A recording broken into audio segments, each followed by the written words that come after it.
It's breast cancer. Stage 2. Given the size of the lump, surgery and follow-up treatments will be necessary. Dr. Johnson's voice clung to my eardrums like a heavy fog I couldn't shake off. Just to confirm, it's the lump in the right breast, correct? My voice was barely more than a whisper. In my 10 years working as a nurse, I had stood beside countless patients as they received similar news. But no amount of experience could prepare me for this moment when the patient was me. Yes, it's on the right side. There's no sign of lymph node involvement at this stage, but we'll confirm everything with further tests.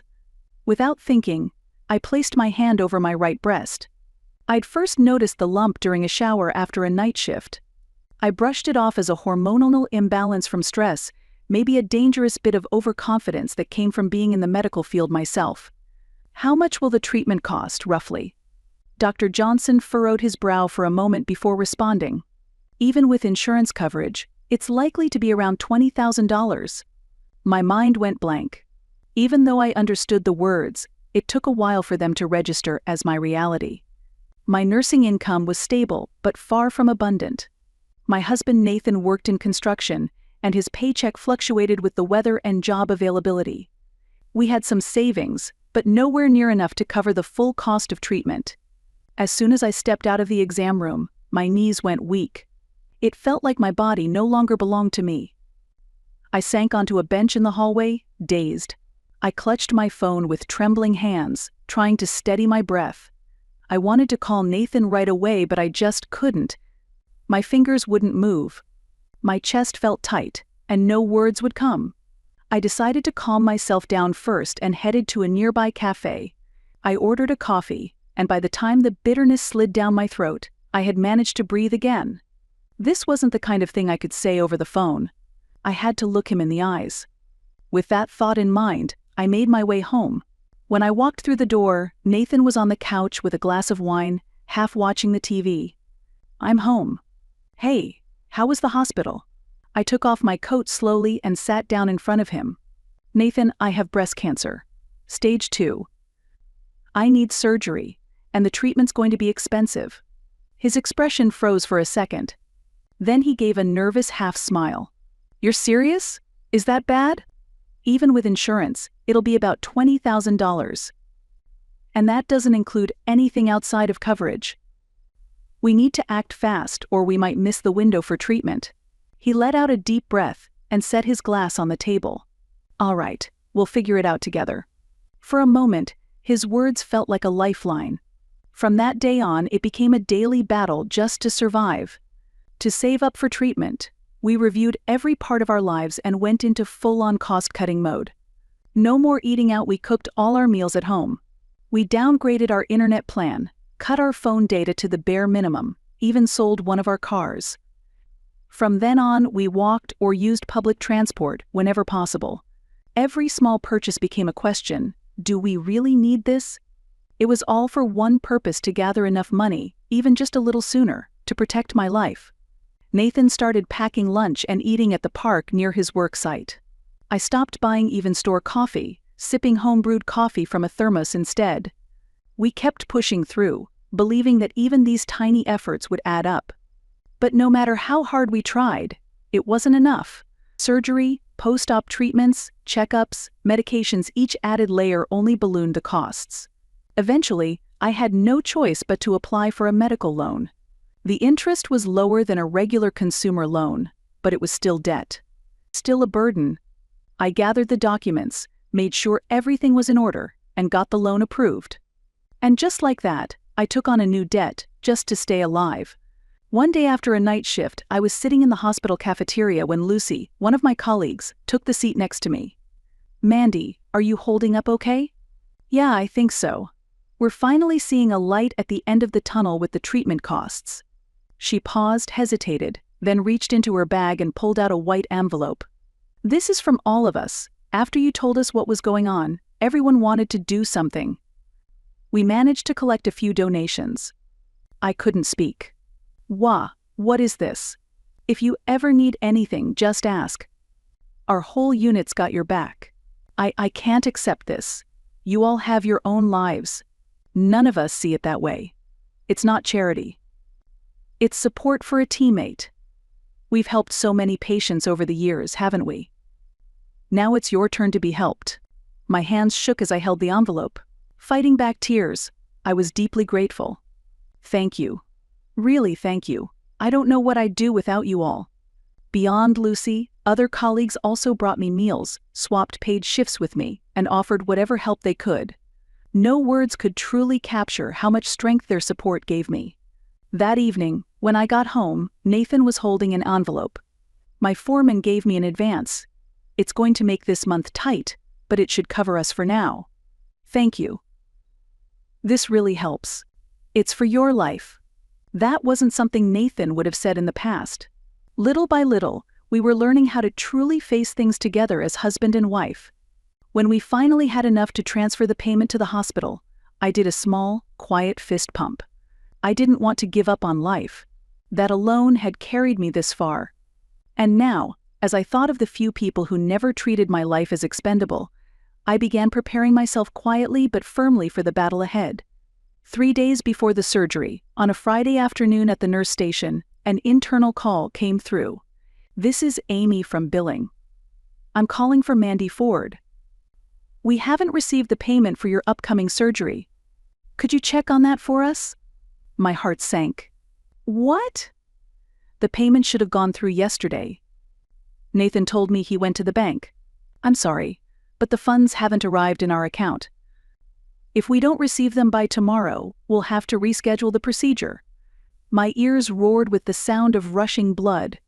I grabbed my phone and dialed Nathan immediately. Hey, the billing department just called. They said the payment hasn't come through. What's going on? Yeah. I've been meaning to talk to you about that. What do you mean, Yinya? Talk to me about what? You didn't pay for it? I used a little of it as a deposit for the trip with Mom. But I can pay it back soon, I swear. What? Hold on, don't get mad. You know she's always wanted to go to Hawaii, right? We found a really cheap package. If we didn't book it right away, we'd miss it. Do you even realize what that money was for? I know. But it wasn't all of it. Just $5,000. Just? You really used the money I scraped together for my surgery for your mother's vacation. Are you seriously saying that right now? Come on, don't be dramatic. I was speechless. The world around me blurred, and everything sounded far away. Get it back. All of it. Today. I can't. It's already paid, and there's a cancellation fee. Besides, it's not like the surgery can't wait a few days, right? Nathan. Are you being serious right now? It's just a bit of money. Stop making a fuss. I stood frozen, unable to speak. And then he said something I'll never forget. It's a minor thing. You're overreacting. Mom's been looking forward to this. It's not like you're dying today. I hung up without a word. I didn't even have the energy to yell. I could only feel something quietly crack deep inside me, like a fault line giving way under pressure. It wasn't just anger. It was the sound of something that had been stretched too far for too long finally breaking. And when all the emotions had burned out, what remained was a dry, hollow despair. Still, I needed to know the truth. No matter how cruel it was, I couldn't leave things unclear. That night, I returned home with leaden steps. At the entrance sat a bright, flashy suitcase carelessly placed. In the living room, Diane, Nathan's mother, was perched on the couch, happily applying what looked like a new nail polish. The sweet chemical smell filled the air, clashing with the bitterness rising in my chest. Oh, Mandy, you're late. Why the sour face? Something wrong? Are you seriously going on that trip? She didn't even look up as she smiled. Of course. Do you know how long I've waited? At my age, time's running out, you know? I took a step forward. The money you're using, that was for my life. I've been cutting back on everything, scraping together every dollar, getting help from my coworkers just to afford my treatment, and you spent that money on a vacation? Nathan walked out from the kitchen. She didn't do anything. It was my decision. Then you're the one responsible. What's with that tone? You make it sound like I committed a crime. It is a crime. I need surgery. The cancer is growing, even now.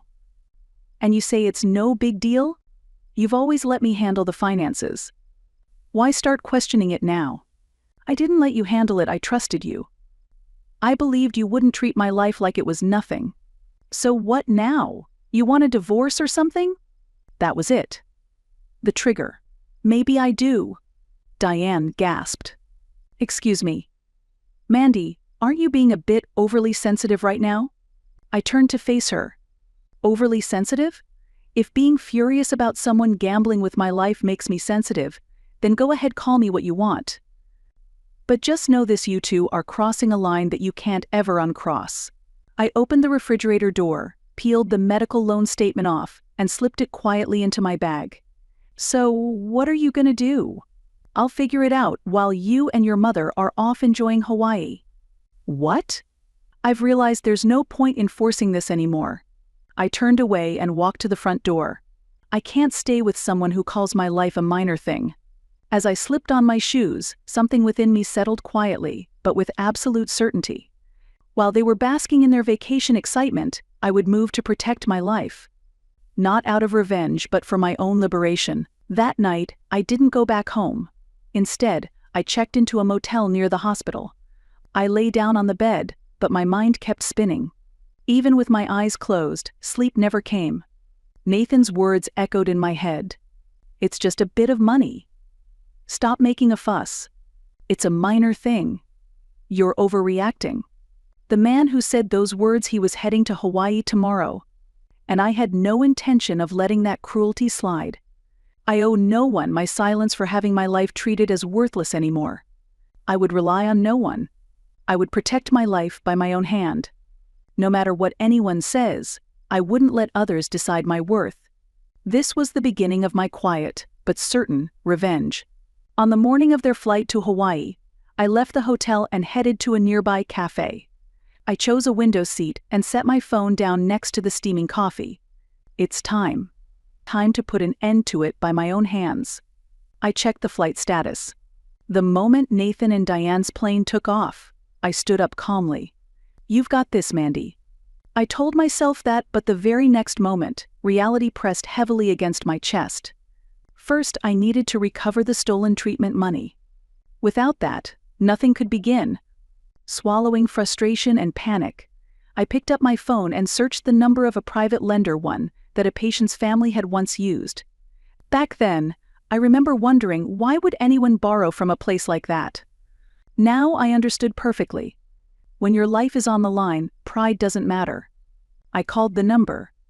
I need a loan, $5,000 for breast cancer surgery? I have a stable job and I can repay it. If it's for medical purposes and your documents are in order, we can transfer the funds by tomorrow, the calm, mechanical voice said. The next day, I walked into their office with my work ID, diagnosis certificate, and personal identification.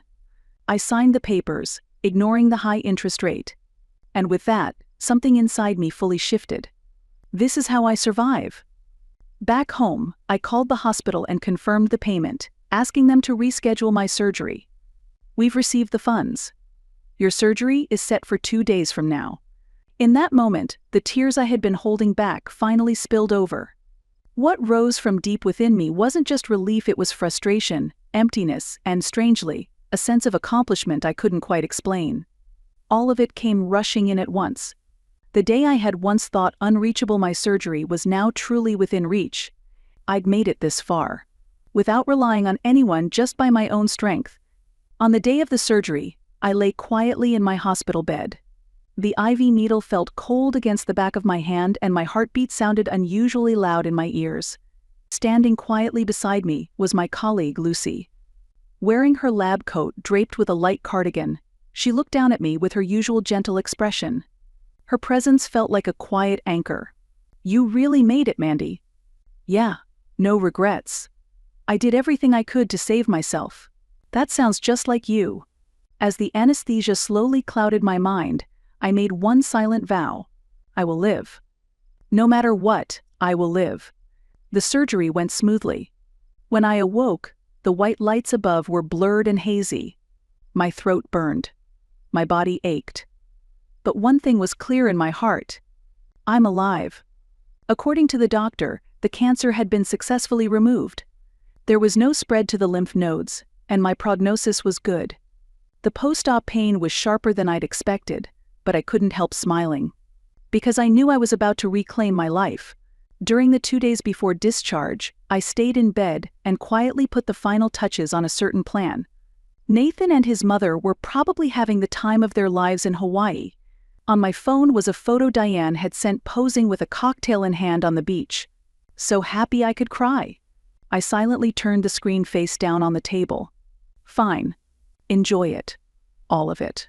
In their absence, I would complete my revenge. Without anyone suspecting, I had already made arrangements with a trusted service provider. I pulled up the list of furniture and appliances, everything I had purchased under my own name. Refrigerator, TV, dining table, washing machine, and sofa. I had already gotten a quote from a furniture buyback company. An hour later, their staff arrived, and the removal began swiftly. From my hospital room, I joined the process over video call, checking each item off with the workers in real time. Living room, kitchen, bedroom. Every item I had listed was verified and removed with zero hesitation. This fridge? It's in great condition. We can offer a good price for it. Great, please make it quick. I need everything out before my husband gets home. The worker gave a sly grin and said, "Leave it to us," before quietly getting to work, carrying the items out one by one. The work moved faster than expected. The call ended without a hitch, and the apartment was cleared ahead of schedule. The large fridge, the television, the dining table, the plush sofa, everything vanished, one by one. By the time they were done, the home was an empty shell. No furniture, no appliances, no signs of a life lived there. Only silence and a fine layer of dust. It looked like no one had ever lived there at all. I stood alone in the hollow space, inhaling deeply. It was the afternoon I had returned from the hospital. My body was still weak, but I knew exactly what I had to do. I opened the bedroom closet and retrieved a small box, wrapped in pale violet velvet. Diane had forced it on me months ago. "I don't have room at my place. Just keep this here for me." That's what she said when she handed me the jewelry box. Inside, it was packed with gold chains, a diamond ring, earrings, and bracelets marked with high-end logos. I placed the box into a tote bag and headed straight for the pawn shop. Behind the counter, an older man carefully examined each piece, one by one. Peering through a magnifying glass, he murmured to himself, "This one's vintage Chanel, stamped 18-karat gold. Altogether, I can offer $4,600. Cash, if you'd like." I smiled faintly. "Yes, cash, please." When the envelope of bills was tucked securely into my bag, I said to Diane quietly in my mind, "Your vanity, your precious image, that's my survival now." From there, I went to the bank. I presented the joint account card and my ID and told the teller, "I'd like to withdraw the full amount, please." The balance was about $3,000. It was what remained of the money I had scrimped and saved month by month. "We'll close the account and process the withdrawal today. Would you like the cash now?" "Yes, all of it. In cash, please." A few minutes later, the thick envelope was handed to me. Its weight in my palm was more than just money, it was everything I had fought to preserve. I thanked them and left the bank. And just like that, while Diane smiled in the sun, I stripped everything out from beneath her. The furniture, the money, the jewelry, even the memories. All gone. I would make sure they understood just how devastating a minor thing could truly be. The next day, Nathan and Diane returned from Hawaii. From the window of a nearby cafe, I watched it all unfold. Nathan dragged a suitcase behind him, while Diane strutted ahead in a flashy dress and sunglasses. The moment they opened the front door and stepped inside, they froze. Oh, what? Nathan stood slack-jawed in the doorway, taking a hesitant step into the living room. The couch, the TV, the table, everything that had once filled the space was gone. "It's empty, what the hell?" Diane dropped her suitcase by the door and stormed inside, heels clicking furiously against the floor. "What is this? We've been robbed. Everything's gone." "No way." Nathan ran to the bedroom but found the same. The dresser, the bed, even the clothes in the closet, everything had vanished. Then he noticed a small folding chair left in the center of the room, acting as a makeshift table. On top of it sat a white envelope. "That's Mandy's handwriting." Diane snatched it up and began reading aloud. "It's a minor thing. Stop making a fuss. What is this supposed to mean? She's gone nuts. She actually did this. She's serious." And that's when I came. I am. My voice rang out, clear and calm. Anger and sadness, they're already behind me. Just the quiet resolve to end it once and for all. Wearing a pale blue shirt and jeans, I walked into the house slowly, deliberately. "You haven't forgotten about me, have you?" "You, what are you doing here?" "I was discharged. Around the time you were sipping cocktails on the beach." "What the hell is this? The furniture, the appliances, everything's gone. Even my jewelry box. That was my treasure." I looked her square in the eye. "You went to Hawaii with the money I saved for my cancer treatment. You don't get to talk about treasures now. I took those accessories to a pawn shop. Thanks to you, I was able to cover my living expenses." "What?" "I'm actually grateful." Nathan stepped forward, voice rising in frustration. "Why would you do something like this? This is going way too far." "Too far? Are you serious?" I repeated quietly. "When you said it was just a bit of money, I saw everything clearly. You didn't value my life. To you, it was trivial." "That's not what I meant." "Then, what did you mean? That a few days' delay wouldn't hurt? That I'd probably survive anyway? So it was fine to put a vacation with your mother first?" I just thought, Mom. I've heard enough of poor Mom. To you, I was nothing more than a convenient wife. Someone who earned money, cleaned the house. But the moment I tried to protect myself, you betrayed me." Diane scoffed. "Mandy, honestly, you're being overly dramatic. So you got sick doesn't mean you get to play the victim and tear Nathan apart like this. Be quiet." My voice echoed through the hollow, empty house. "I'm not being dramatic. This is normal. Wanting to protect your own life is normal. It's you two who are abnormal, treating it like it's no big deal." I pulled an envelope from my bag and held it out to Nathan. "These are divorce papers. I've already signed them. All that's left is your signature." "Divorce? Are you serious?" "I am. I refuse to keep letting your words and values hurt me." "Wait, hold on. This is happening too fast." "What was fast was your betrayal. I've been preparing for this for a long time." Carefully, quietly, I walked toward the door. And just before stepping out, I turned back one last time. "It's a minor thing, remember? Stop making a fuss. I'm just giving your words back to you." The moment I closed the door behind me, silence wrapped around me like a warm blanket. I no longer needed to suffer for those people. I had protected my life. And my dignity. Now, my time belongs to me. I would live to smile again. I would walk forward on my own terms through days that no one could threaten. Soon after, the divorce process officially began. Nathan kept asking, "Are we really ending things over something like this?" But my answer had already been decided. Though the legal process would take time, nothing he said could shake me anymore. In fact, the harder he tried to hold on to the past, the more firmly my resolve settled in. When I signed the final document, I felt the invisible chains that had clung to my back finally fall away. With the cash from selling the furniture and appliances, the jewelry I pawned, and the savings I had withdrawn from our joint account, I paid off the entire medical loan. Even the loan officer looked surprised. "You're one of the fastest payoffs we've ever seen," he said with a chuckle. I simply smiled. Because I had cleared not only my debt but also the burdens of the past. Meanwhile, Nathan and Diane had to face reality alone in an empty house. No furniture. No funds. In that silence, in that bare living room, they finally began to understand what it meant to lose everything. But for me, that moment marked a beginning. Several weeks after the surgery, I returned to work. The moment I slipped my arms back into my lab coat, my body seemed to remember where it belonged. As I stepped back into the ward, Lucy and the rest of my colleagues greeted me with warm smiles. "We're so glad you're back, Mandy. We missed you. Are you okay?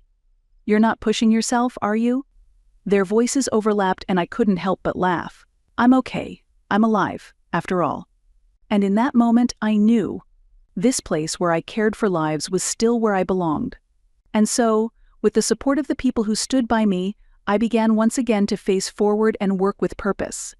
From this point on, my life belongs to no one else, it's mine, and mine alone. I don't need to beg to be loved. I am loved. And I'm proud of who I am. Someday, I hope to build a life again, this time with someone truly worth trusting, where we support one another. Today, too, I smile in everything I do. The past is nothing more than wind at my back. From now on, I'll walk forward on my own feet, toward a future that belongs to me.